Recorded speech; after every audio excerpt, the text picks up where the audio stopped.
Hello students and welcome to the lecture. So students, basically in this lecture, as you can see, we are going to talk about the basic structure of the constitution. Alright. So basically we are going to talk about the basic structure of the Indian constitution, which is an important topic for various competitive exams. Alright. And basically this is the, you could say, this is the topics which we have scheduled for the discussion under this particular series. Like starting with the emergence of the basic structure, like the elements of the basic structure, then the evolution of basic structure of the constitution. All right. So these are the topics we have scheduled for the discussion. So let's first start with the emergence of the constitution. Okay. This is going to be the first thing which we are going to study about. So the question whether the fundamental rights can be amended by the parliament under Article 368 came from constitution of the Supreme Court within a year of the constitution coming into force. So what happened? Like basically, if we talk about the Indian constitution,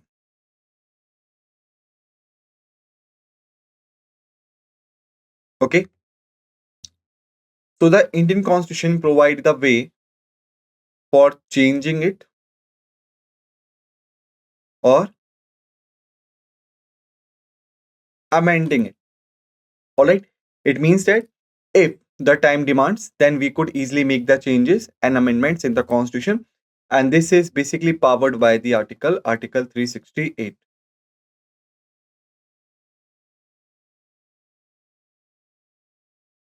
So always keep the thing in your mind that Article 368 is the article which provides for the amendment of the Indian constitution. All right. But there is a one thing, like whenever we talk about the Indian constitution or the amendment, then what happened? That majority part of the Indian constitution could be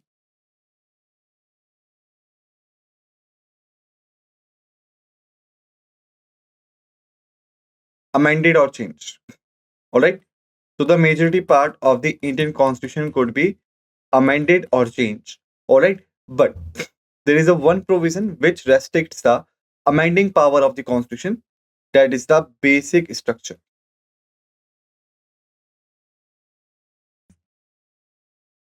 All right. Like the basic structure of the Indian constitution could not be amended that easily or even by the Article 360. All right. So the question is, like, what do we mean by the basic structure? So about the basic structure, there is a no written form in the constitution. There is no clarity in the constitution. But basically, that is what we have written in the preamble. We generally consider that the preamble is the summarized form of the constitution, or you can say of the entire constitution. So what does the preamble states for the India through the constitution? That is oftenly considered as a basic structure. Okay. But the term basic structure and the contents of the basic structure have not been well defined in the constitution at anywhere. All right. All right. So I hope now you have got a little bit idea about the basic structure. Now, if we'll again read this line, then what we will say that Supreme Court within a year of the constitution coming into the force. So basically, here I'm going to provide you the timeline, which is an important timeline. Like first is the date of 9 December 1946. All right. That was the first timeline. Second timeline is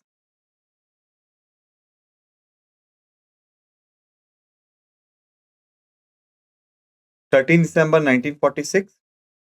Thereafter, 24th November 1949. Thereafter, 26th November 1949. All right. Then,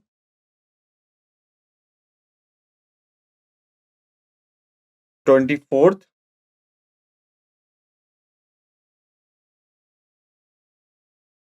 January 1950, and at last there is 26 January 1950. All right. So that is an important timeline. So what happened on these dates? Basically, if we talk about 9 December 1946, so Constituent Assembly, which was created after the Cabinet Mission in 1946 for making the Indian Constitution, was first met. All right. Constituent Assembly first met. Thereafter, on 13 December 1946, the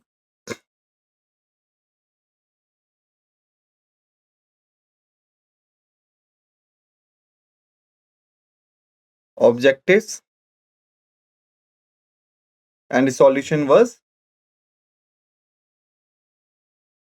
presented for the first time. Like, what are the objectives and what are the resolutions the Constituent Assembly is to be taken.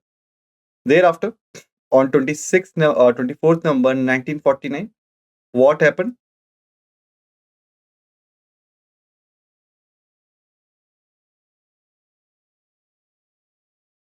Constitution was drafted. All right. On 26th November 1949, what happened?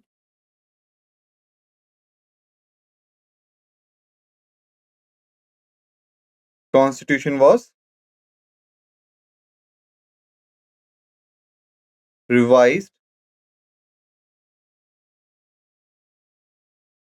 and reviewed. All right.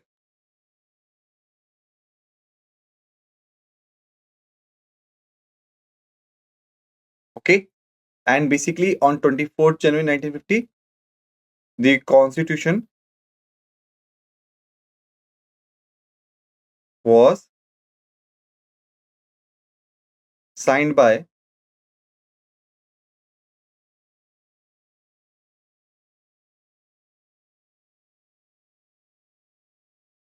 all the members of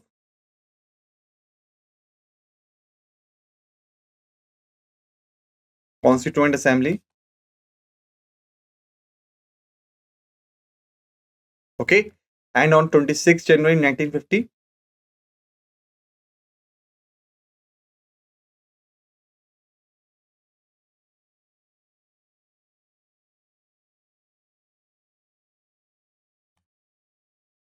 Constitution was implemented. So that is an important timeline. Okay. On 9 December 1946, the Constituent Assembly was first met. On 13 December 1946, objectives and resolutions were presented. On 24th November 1949, Constitution was drafted. On 26 January 1949, Constitution was revised and reviewed. On 24th January 1950, Constitution was signed and all the members of Constituent Assembly signed it. And on 26th January 1950, Constitution was implemented. But what happened on that time? That basically, as I have told you, the Constitution had having the power of amending it. Okay. So the amending powers were granted there. All right. But what was the major loophole there? And that was the what we call it as a basic structure.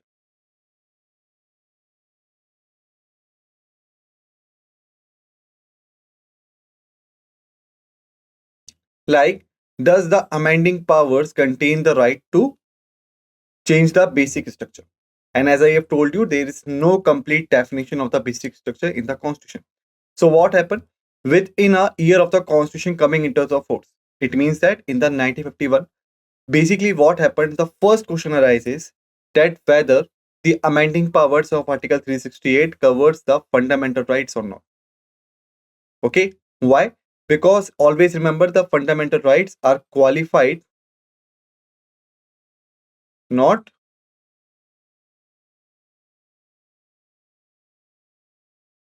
absolute. Qualified, not absolute. What does it mean? It means that the fundamental rights contain the provisions to provide the political freedom to each and every citizen of India. Okay. but there could be some restrictions which could be imposed. All right, and these restrictions could be modified further. So it means that if the we using the word modified, then it means we are talking about the amendment.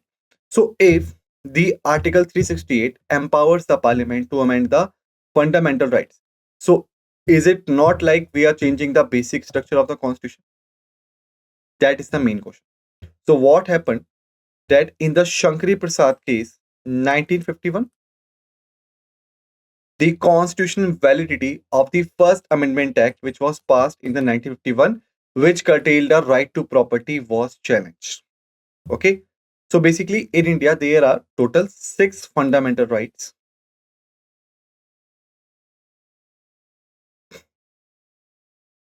right now.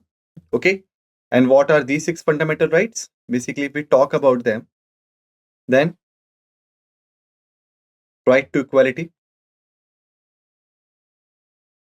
Okay, right to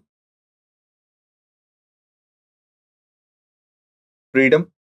All right, right to religion. All right, right against exploitation. Okay, right to culture and right to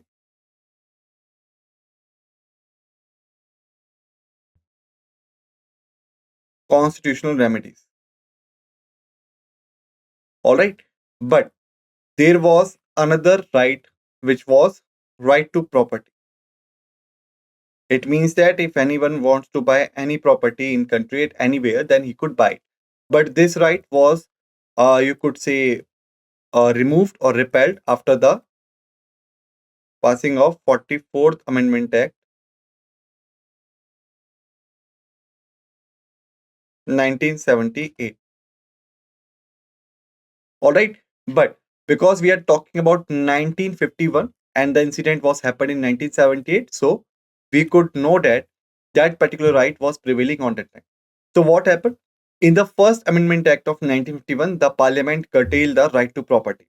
And basically, Shankari Prasad case 1951 came to the Supreme Court, in which the Supreme Court was required to examine whether the Article 368 contains the provision that the fundamental rights could be challenged or amended, basically. So the Supreme Court ruled that the power of Parliament to amend the Constitution under 368 includes the power to amend the fundamental rights. So what happened? That Supreme Court examined the Constitution, examined the matter, and then ruled out that yes, the Parliament having the power that they could use Article 368 to amend the fundamental rights as well. The word law in Article 13 includes only ordinary laws and not the Constitutional Amendment Act's constituent law. All right. Article 13 basically, you could say, examines the laws which could be passed by the central state government and any other empowered authority by the source of the government. All right. So whatsoever they will do, that will be covered as a law as per the Article 13. So what happened? They said that the word law in Article 13 includes only the ordinary legislature, but not the Constitutional Amendment Acts or the constituent law. Therefore, the Parliament can abridge or take away any of the fundamental rights by enacting the Constitutional Amendment Act, and such a law will not be void under Article 13.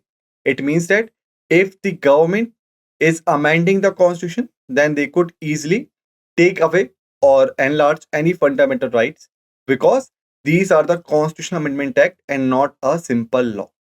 All right, that was the decision of Supreme Court on that time. But thereafter, in Golaknath case, 1967, what happened? The Supreme Court reversed its earliest time.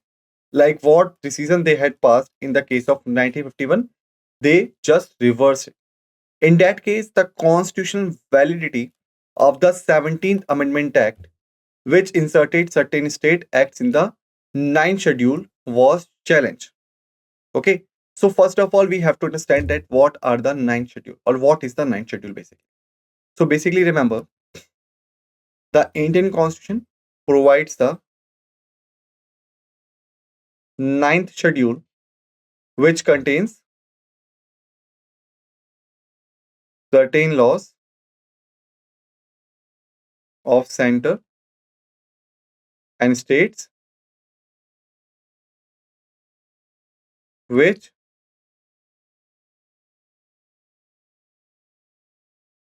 could not be challenged under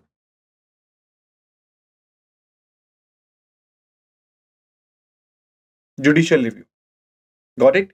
So what happened that basically Indian Constitution provides the provision for the judicial review. It means that Supreme Court could check out any legislature of center or state whether to check the constitutional validity of that particular legislature. But if the legislature is about the provisions contained in the ninth schedule, then the legislature could not be challenged in any court. So what happened? That basically the 17th Amendment Act 1964 was passed and certain state acts were put into the ninth schedule, which was challenged in the court. The Supreme Court ruled out that the fundamental rights are given a transcendental and immutable position, and hence the parliament cannot abridge or take away any of these. So, in the previous judgment in 1921, the Supreme Court said yes, the parliament could change the fundamental rights, but in 1964, they said the fundamental rights are transcendental and immutable position. So, that's why the parliament is not empowered even by Article 368 to take away or abridge any of these rights. Our Constitutional Amendment Act is also a law within the meaning of Article 13, which was not regarding as a meaning of Article 13 in the 1951 judgment, would be void for violating any of the fundamental rights. That is completely shift.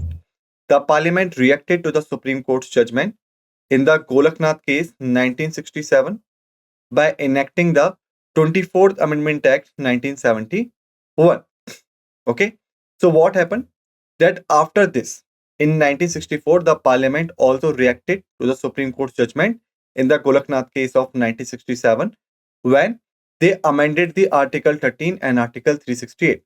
And this declared the Parliament has the power to abridge or take away any of the fundamental rights under Article 368, and such an act will not be a law under the meaning of Article 13 so that it could be challenged in the court of law or put under the judicial review. All right. Thereafter, another thing was the Keshavananda Bharti case 1973. The Supreme Court overruled its judgment in the Golaknath case 1967. It upheld the validity of 24th Amendment Act 1971 and stated that Parliament is empowered to abridge or take away any of the fundamental rights.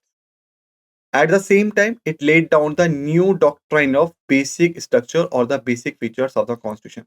So remember, however, the conflict between the Parliament's power of amendments and the Supreme Court's power of check out the validity was broke out in the cases of 1951 and the 1967.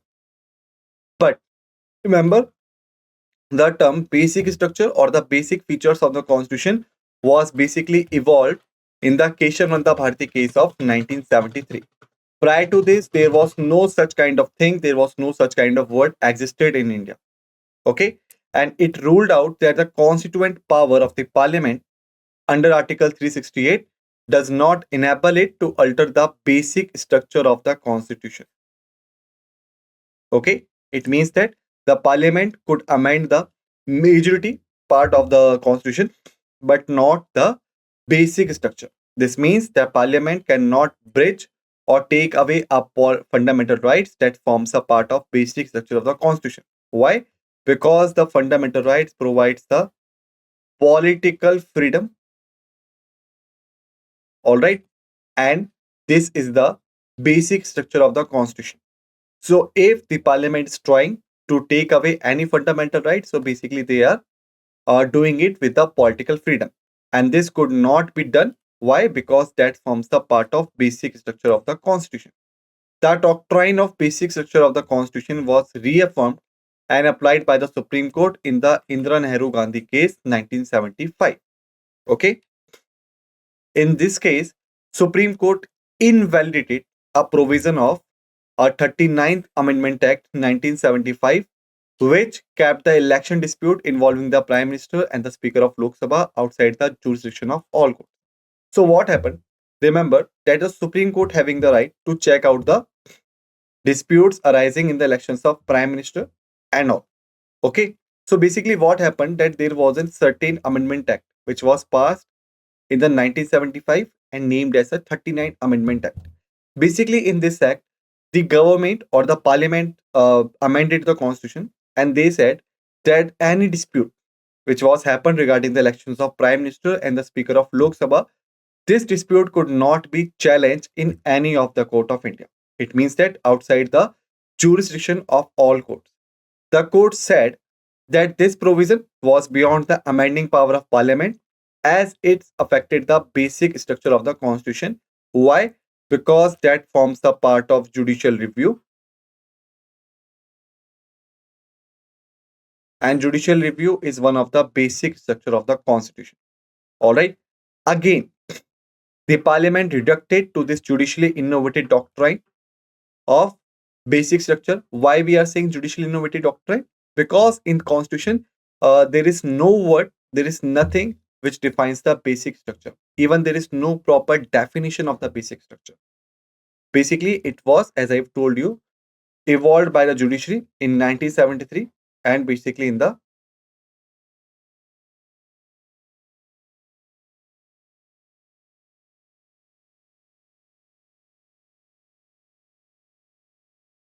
Keshav Nanda Bharti case. All right. And basically, the parliament reacted to this doctrine through the 42nd Constitutional Amendment Act 1976. Okay. This act amended the Article 368 and declared that there is no limitation on the constituent power of parliament, and no amendment can be cautioned in any court on any ground, including that of the contravention of any of the fundamental rights. So what happened that the 42nd Amendment Act said that the constituent power of parliament is unlimited because there is no limited or no limitations on it, and no amendment could be challenged or cautioned in any court on any ground, including that the contravention of any of the fundamental rights. Even if the fundamental rights are affected, then the court could not participate and could not exercise the power of judicial review. All right. However, the Supreme Court in the Minerva Meal case 1980 invalidated this provision as it excluded the judicial review, which is the basic feature of the constitution. So remember that thing was happened in 1976, but thereafter in 1980, after the 4 years, there is a famous Minerva Meal case in which the Supreme Court invalidated the provision and said that basically this excluded the judicial review, and that is the basic feature of the constitution. So the basic feature of the constitution could not be affected, so that's why this case is an invalid case. All right. Applying the doctrine of basic structure with respect to the Article 368, the Supreme Court held that since the constitution had conferred a limited amending power on the parliament, the parliament cannot, under the exercise of that limited power, enlarge the power into an absolute power. So basically, what happened? That the Supreme Court said the Constitution, even under Article 368, empowers the Parliament with the limited amending power. It means that the Parliament is not having an absolute power that they could amend it anything if they want to. Indeed, a limited amending power is one of the basic feature of the Constitution, and therefore the limitations on that power cannot be destroyed. And even the court said that this particular limited amending powers are the part of the basic structure. So it means that the limited powers could not be converted into the absolute power because the basic structure will be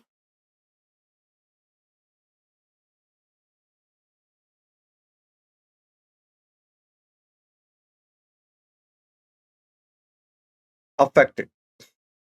In other words, the parliament cannot, under Article 368, expand its amending power so as to acquire for itself the right to repeal or abrogate the constitution or not to destroy its basic feature. Okay, the done of the limited power cannot be excised of that power, convert the limited power into the unlimited one. That's I have told you already. Again, in a Vaman Rao case, 1981, the Supreme Court adhered to the doctrine of the basic structure and further clarified that it would apply to the Constitutional Amendment Acts enacted after 24th April 1973, the date of the judgment in the Keshavananda Bharti case. So what happened? That basically the Supreme Court clarified that, however, the basic structure was not mentioned anywhere in the Constitution, but it is the essential part of it.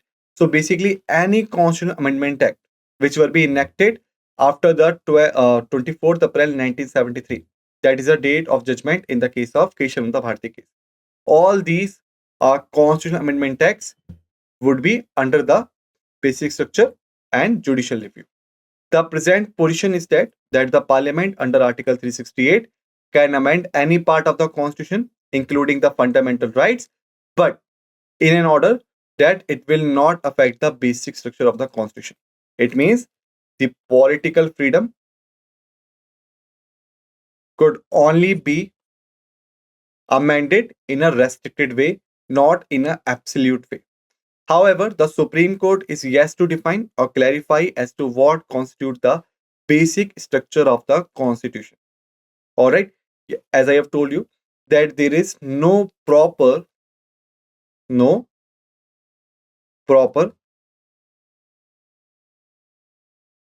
definition of basic structure in Constitution. So it is on the Supreme Court to define that what constitutes the basic structure of the Constitution.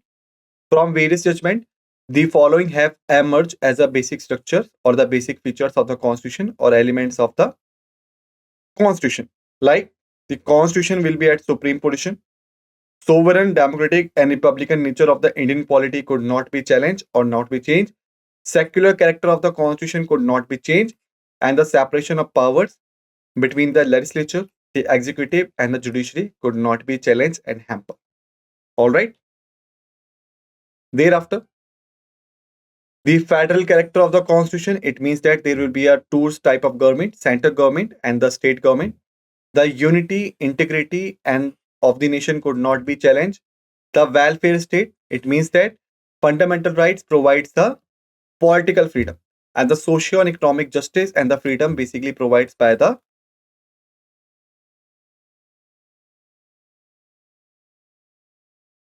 directive principles of state policy. So that could not be challenged. Thereafter, the court's power of judicial review that could not be changed or challenged. Thereafter, the freedom and the dignity of the individual, which is granted by the Article 21, that could not be challenged even in the case of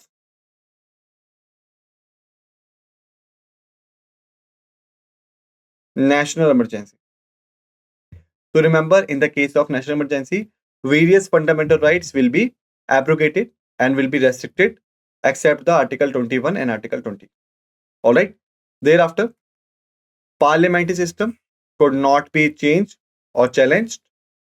All right. Thereafter, rule of law, which puts the restrictions over the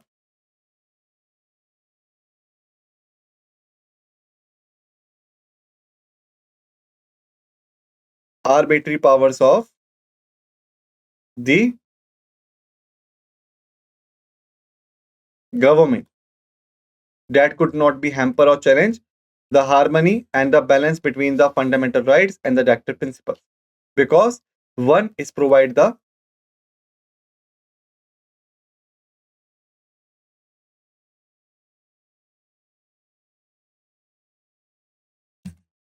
political freedom and another one is provide the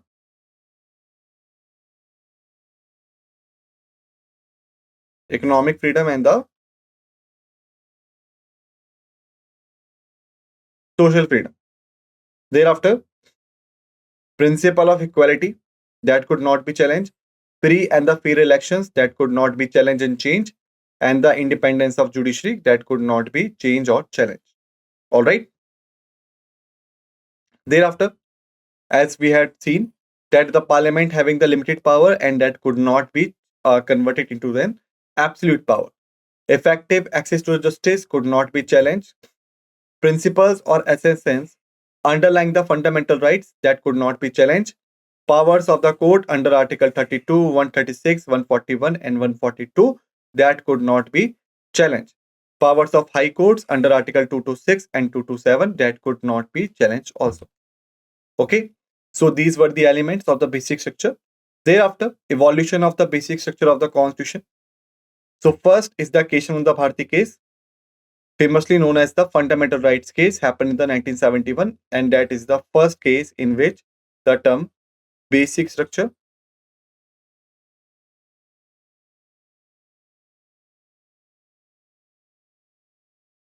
or the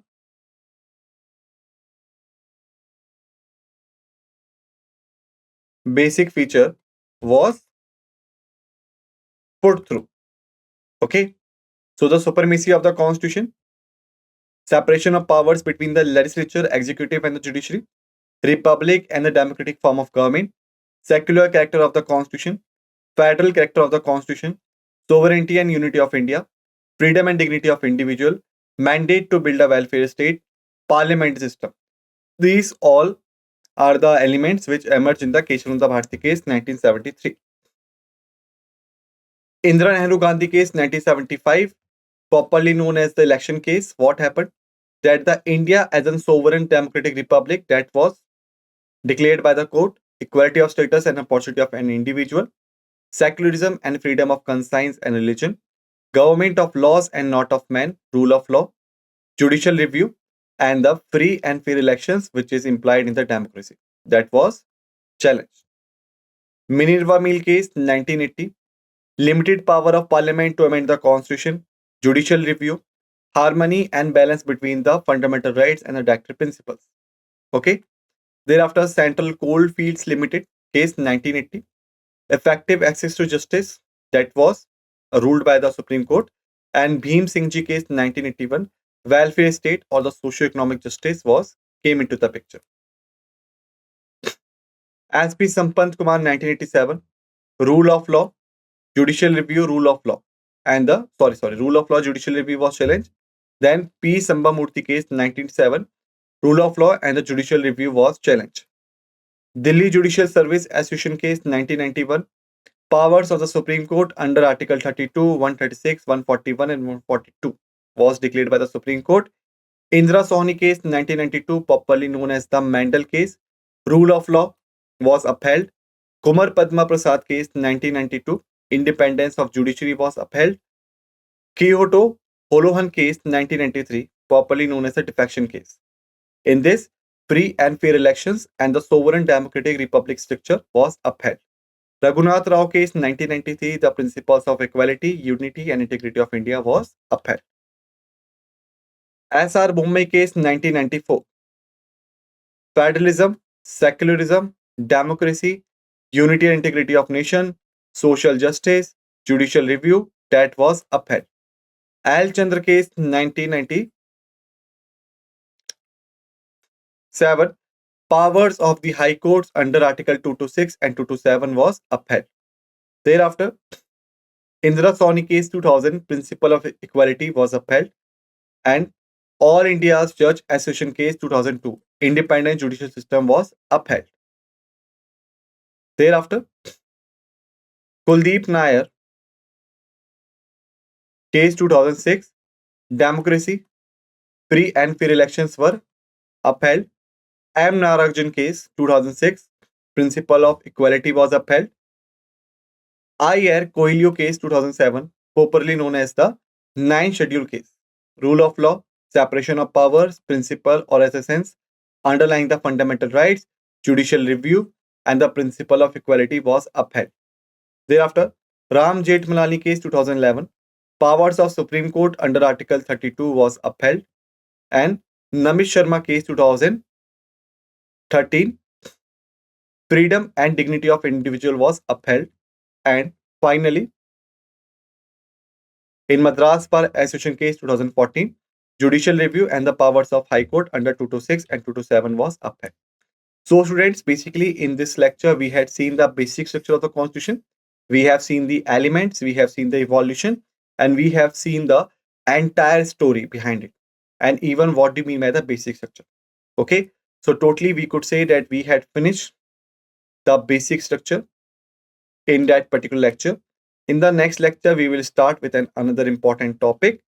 Till then, just revise all the facts and figures we have discussed in this lecture and keep yourself ready for the another lecture. With this note, let's end this lecture, and what we say, thank you.